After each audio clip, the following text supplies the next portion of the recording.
Olá, professor Saulo Santos aqui para mais uma aula do curso de Lógica de Programação em Linguagem C. Eu não sei qual o seu nível de programação, se você está fazendo faculdade ou curso técnico, mas esse exercício que eu vou te passar hoje, todos os professores passam para os seus alunos. Portanto, se você é autodidata, então essa aula vai ser muito útil. Pega logo uma xícara de café e vamos estudar. Vamos lá então. A ideia desse exercício é a seguinte, que você permita que o usuário digite N números. Esse valor de N pode ser 10, pode ser 100, pode ser 1000. A ideia do algoritmo é que ele consiga identificar o maior e o menor números digitados e imprimir esses números na tela.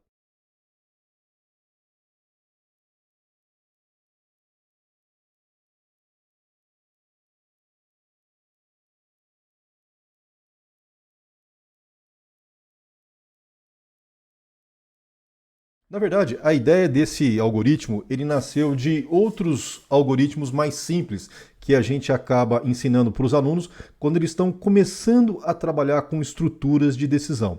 Tá? Talvez você já tenha resolvido um exercício que calcula e imprime o menor entre dois números digitados pelo usuário. Vamos ver como é que a gente resolve esse exercício, só para a gente lembrar a ideia aqui, o conceito. Eu vou definir aqui duas variáveis, A e B, e já vou aqui atribuir um valor para essas duas variáveis para não perder tempo digitando. Então a gente sabe aqui que a variável B é a maior, então a gente já sabe qual é a resposta.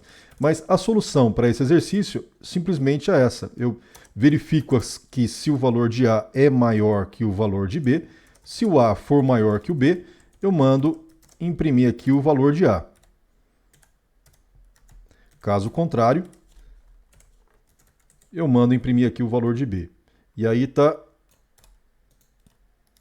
resolvido o exercício, né? Agora, e se eu tivesse três números? Vamos colocar aqui, olha, uma variável C valendo, digamos, 7. Então, eu já sei que a variável C é a maior das três. Existem algumas maneiras diferentes de resolver, eu estou propondo uma. Não que essa seja a melhor ou a mais eficiente, mas me parece ser a mais simples para mostrar para vocês agora. Tá? Então é o seguinte, para determinar qual é o maior entre três números, eu verifico aqui se a variável A é maior que a variável B e verifico também se a variável A é maior que a variável C. Sendo maior que A e que B, então eu posso com certeza afirmar que a variável A é a maior. Caso contrário, eu abro aqui um outro if, vou copiar isso aqui para cá, e vou comparar agora o seguinte, se a variável B é maior que A e se a variável B é maior que C. Se a variável B for maior que A e for maior que C, então automaticamente a variável B é maior, né? Caso contrário, a maior variável vai ser a C, não tem outra possibilidade. Deixa eu só dar uma acertada na indentação desse código, que isso aqui está horrível para a gente poder analisar. Então, como sempre, quando eu tenho uma estrutura de decisão que só tem uma instrução, ou seja, quando eu não preciso abrir e fechar chaves, eu sempre coloco essa única instrução na frente aqui do meu if. Então, vou fazer a mesma coisa aqui para esse outro e vou alinhar agora os meus ifs e alinhar também os dois else's que eu tenho aqui, e aqui agora eu já tenho a solução completa, tá? Vamos passar a régua aqui, olha só. Variável A é maior que B, variável A é maior que C, então imprimo aqui a variável A como maior.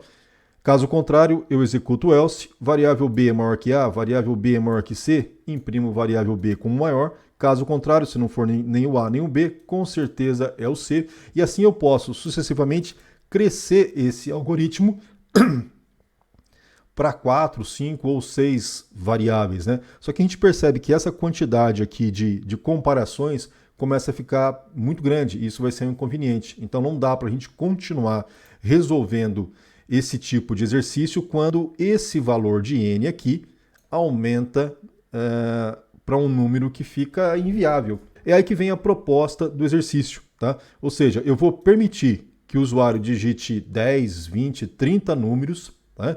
E ainda assim o meu algoritmo vai ser capaz, de uma forma eficiente, de identificar o menor e o maior desse conjunto de números. Tá? Então, vamos lá. Para isso, o que eu vou fazer? Eu vou precisar de uma única variável, só que agora eu vou permitir a digitação para a gente testar, uma única variável para entrar com esses dados. tá?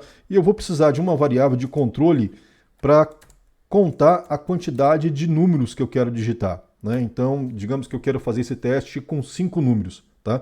Eu vou começar com a minha variável cont em 0, vou criar aqui o meu laço while, então o cont, enquanto o cont for menor que 5, eu vou ficar preso dentro do meu laço, vou colocar já o contador aqui, e agora eu vou criar uma variável adicional aqui, olha, chamada maior, e essa variável maior, ela vai guardar a resposta do meu problema, tá? Assim, tenho que criar aqui a variável menor também, porque eu estou atrás da variável menor. Como de costume aqui, vamos atribuir aqui valores para essas variáveis.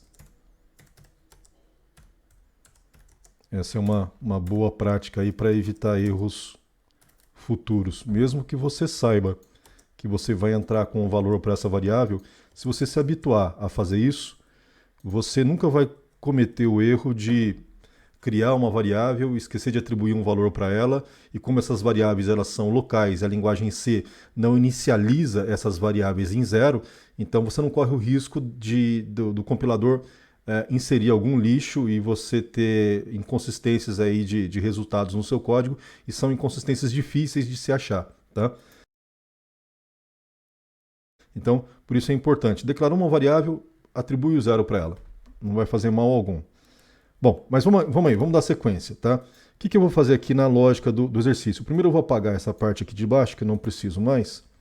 E eu vou inserir aqui, pedir para o usuário digitar um número inteiro, tá? Esse número vai ser digitado, vai ser atribuído aqui para a variável A. E eu vou seguir a seguinte linha de raciocínio. Olha só, eu estou digitando um número, esse é o meu primeiro número digitado. Então, eu posso garantir, eu posso afirmar para o meu algoritmo que esse é o meu maior número no momento e que esse também é o meu menor número nesse momento. Então, eu tenho a garantia de que esse é o maior e esse é o menor, tá? E agora, aqui dentro da minha estrutura de repetição, eu vou copiar aqui essas duas linhas e vou colar aqui embaixo. E vou fazer o seguinte, peço para o usuário digitar novamente, só que agora vai ser o segundo número. Se vai ser o segundo número, eu vou diminuir isso aqui agora para 4, né? Porque eu já digitei o meu primeiro número aqui fora, então eu diminuo o meu laço aqui em uma unidade, para digitar apenas 4 números. E eu vou fazer o seguinte, olha só a solução, como é interessante a solução desse exercício. Eu vou usar aqui uma condição if, e dentro dessa condição if, eu vou pegar essa variável maior que está aqui, e eu vou verificar o seguinte, se essa variável maior, se ela for menor que o conteúdo dessa variável A que eu acabei de digitar, ou seja, se esse cara aqui, que foi o primeiro cara digitado, se esse cara aqui, se ele for menor que o segundo elemento digitado, então o que eu vou fazer? Maior vai receber A. Tá? Assim eu consigo manter, garantir que sempre que um número digitado for maior que o seu anterior, eu atualizo essa variável maior. E eu faço a mesma coisa aqui com a variável menor. Tá? Se o conteúdo de menor for maior que a variável digitada, então menor recebe A. E assim está resolvido o problema. Tá? Vamos checar aqui a resposta, a saída. Vamos colocar aqui, ó, printf, porcentagem D, colocar uma mensagenzinha aqui, ó, maior, igual, menor, igual, vírgula maior, vírgula menor. Vamos testar o código então? Tá lá, digite um número inteiro, vamos colocar aqui, ó, 5. Opa, ele saiu, travou aqui, o que aconteceu? Que ele não executou mais nada. Vamos dar uma olhada aqui no código. Ah, sim, esqueci aqui de colocar o operador de endereço. Esse foi o problema. Vamos lá então, rodando novamente. 5. Então, 5 é o primeiro número digitado, então a minha variável maior e menor estão valendo 5 nesse momento. Vou digitar agora o número 9. Digitando o número 9, o que acontece? A minha variável maior, ela está valendo 5. 5 é menor que 9? Sim, é menor que 9. Então, a minha variável maior passa a receber agora o número 9. Em seguida, ele vai fazer a checagem. 5 é maior que 9? Não, não é maior. Então, ele não atribui a variável A à variável menor. Tá? Vamos dar sequência aqui. Vamos digitar agora um outro número. Vamos colocar aqui 4. 9 é menor que 4? Não. E aí ele vai para a linha 34. 5 é maior que 4? Sim. 5 é maior que 4, então ele faz essa atribuição, faz essa troca. Continuando aqui, se eu digitar um número, por exemplo, 2 e der um Enter, ele vai analisar agora maior está valendo 9. 9 é menor que 2? Não. Vai analisar agora na linha 34. A minha variável menor está valendo 4. 4 é maior que 2? Sim. Ele atualiza. Então a variável menor agora passa a valer 2. Digamos agora que eu coloque o número aqui 15.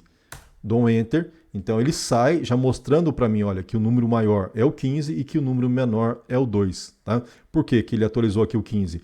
Ele chegou aqui, a minha variável maior estava valendo 9. Ele perguntou, 9 é menor que 15? Sim, ele atualizou. Tá? Então é isso. Se você sentiu alguma dúvida, escreve aí nos comentários, eu te ajudo, eu respondo para você.